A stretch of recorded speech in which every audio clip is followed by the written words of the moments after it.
Hello friends, എല്ലാ വർഷത്തെ പോലെയും 2023 ഒട്ടനവധി മലയാള ചിത്രങ്ങളാണ് സിനിമാ പ്രേക്ഷകരുടെ മുന്നിലെത്തിയത്. അതിൽ തിയേറ്ററുകളിൽ അത്ഭുതമായി മാറിയതും തിയേറ്ററുകളിൽ അമ്പേ പരാജയമായി മാറിയ ചിത്രങ്ങളും ഉൾക്കൊള്ളുന്നു. അപ്രതീക്ഷിതമായി ചില ചിത്രങ്ങൾ മുന്നേറ്റം നടത്തുമ്പോൾ പ്രതീക്ഷയർപ്പിച്ച പല ചിത്രങ്ങളും തിയേറ്ററുകളിൽ മൂക്കും കുത്തി വീഴുന്ന കാഴ്ചയും 2023 നമുക്ക് കാണാൻ കഴിഞ്ഞു. 2023 ആദ്യ സൂപ്പർ ഹിറ്റായി മാറിയത് ഉണ്ണി മുകുന്ദൻ നായകനായ മാളികപ്പുറം എന്ന ചിത്രമാണ്. ശബരിമലയെ ആസ്പദമാക്കി ഒരുക്കിയ ചിത്രം തിയേറ്ററുകളിൽ നിന്നും മറ്റുമായി 100 കോടിയിലേറെ കളക്ട് ചെയ്തിരുന്നു. അടുത്തതായി ജിത്തു മാധവന്റെ രോമാഞ്ചം എന്ന ചിത്രമാണ്. തിയേറ്ററുകളിൽ അപ്രതീക്ഷിത വിജയം നേടിയ ചിത്രമാണ് രോമാഞ്ചം. ശോഭൻ നായർ, അർജുൻ അശോകൻ തുടങ്ങിയ ഒട്ടനവധി പുതുമുഖ നായകന്മാർ ചിത്രത്തിൽ ഒന്നിച്ചിരുന്നു.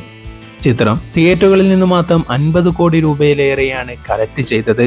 2023 പ്രേക്ഷകരെ ഞെട്ടിച്ച ചിത്രം തന്നെയാണ് രോമാഞ്ചം. എന്നാൽ OTT പ്ലാറ്റ്ഫോമിൽ റിലീസ് ചെയ്തപ്പോൾ ഒരുപാട് നെഗറ്റീവ് അഭിപ്രായങ്ങൾ ചിത്രത്തിന് നേരിടേണ്ടി വന്നു. മാളികപ്പുറം എന്ന ഹിറ്റ് ചിത്രത്തിന് ശേഷം നിർമ്മാതാവ് വേണു കുന്നംപള്ളിയുടെ അടുത്ത ചിത്രമായിരുന്നു 2018. കേരള ബോക്സ് ഓഫീസിൽ ഇതുവരെയുള്ള എല്ലാ റെക്കോർഡുകളും സ്വന്തം പേരിലാക്കി വമ്പിച്ച വിജയം നേടിയ ചിത്രമാണ് 2018. 2018 നാം എല്ലാവരും അനുഭവിച്ച പ്രളയത്തെ ആസ്പദമാക്കി ഒരുക്കിയ ചിത്രം കേരളത്തിലെ ഏറ്റവും കൂടുതൽ കളക്ഷൻ നേടിയ ചിത്രവും കേരളത്തിൽ ആദ്യമായി 200 കോടിക്ക് മുകളിൽ കളക്ഷൻ നേടിയ ചിത്രവും അങ്ങനെ ഒട്ടനവധി റെക്കോർഡുകൾ നേടിക്കൊണ്ടാണ് 2023 ഏറ്റവും വലിയ വിജയ ചിത്രമായി 2018 മാറിയത്. ഒരു പ്രതീക്ഷയും തരാതെ തിയേറ്ററുകളിലെത്തി 2023 ഏറ്റവും മികച്ച വിജയ ചിത്രമായി മാറിയ രണ്ടാം ചിത്രമാണ് RDX. പുതുമുഖ സംവിധായകൻ നഹാസ് ഹിദായത്താണ് ചിത്രം അണിയിച്ചൊരുക്കിയത്. നീരജ് മാധവൻ, ആന്റണി പെപ്പെ, ഷെയ്ൻ നിഗം എന്നിവരെ കേന്ദ്ര കഥാപാത്രമാക്കി ഒരുക്കിയ ചിത്രം കേരള ബോക്സ് ഓഫീസിൽ 100 കോടിയിലേറെ രൂപ കളക്ട് ചെയ്തിരുന്നു. തിയേറ്ററുകളിൽ നിന്ന് മാത്രം 87 കോടിക്ക് മുകളിൽ കളക്ട് ചെയ്ത ചിത്രം മറ്റ് ബിസിനസ്സുകളിലൂടെ 100 കോടി ക്ലബിൽ ഇടം പിടിക്കുകയാണ് ചെയ്തത്. 2023 ഏറ്റവും മികച്ച വിജയം നേടിയ രണ്ടാം ചിത്രം എന്ന സ്ഥാനം RDXും കൊണ്ടുപോയി.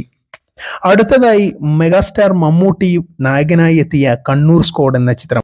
യുവ സംവിധായകൻ റോബി വർഗീസ് രാജാണ് ചിത്രം അണിയിച്ചൊരുക്കിയത്. മമ്മൂട്ടി കമ്പനി തന്നെയായിരുന്നു ചിത്രത്തിന്റെ പ്രൊഡക്ഷനും. മമ്മൂട്ടിയുടെ കൂടാതെ കൂടുതൽ യുവതാരങ്ങളും ചിത്രത്തിൽ അണിനിരന്നിരുന്നു. 2023 ഏറ്റവും കൂടുതൽ കളക്ഷൻ നേടുന്ന മൂന്നാം ചിത്രമായി കണ്ണൂർ സ്ക്വാഡ് മാറുകയും ചെയ്തു. തിയേറ്ററുകളിൽ നിന്നും 82 കോടിക്ക് മുകളിലാണ് ചിത്രം സ്വന്തമാക്കിയത്. കൂടാതെ ടോട്ടൽ ബിസിനസ്സായി 100 കോടിക്ക് മുകളിലും ചിത്രം കളക്ട് ചെയ്തു. 2023 സൂപ്പർ ഹിറ്റ് അടിച്ച ചിത്രങ്ങളാണിവ.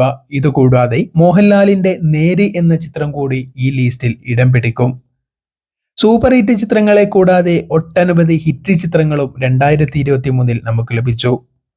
ഹിറ്റ് ചിത്രങ്ങളുടെ പൂർണ്ണമായ വിവരങ്ങൾ അടുത്ത ഭാഗത്തിൽ നിങ്ങളുമായി ഷെയർ ചെയ്യുന്നതാകും. നിങ്ങൾ ഈ ചാനൽ ആദ്യമായി കാണുന്നവരാണെങ്കിൽ സബ്സ്ക്രൈബ് ചെയ്ത് സപ്പോർട്ട് ചെയ്യാൻ മറക്കരുത്.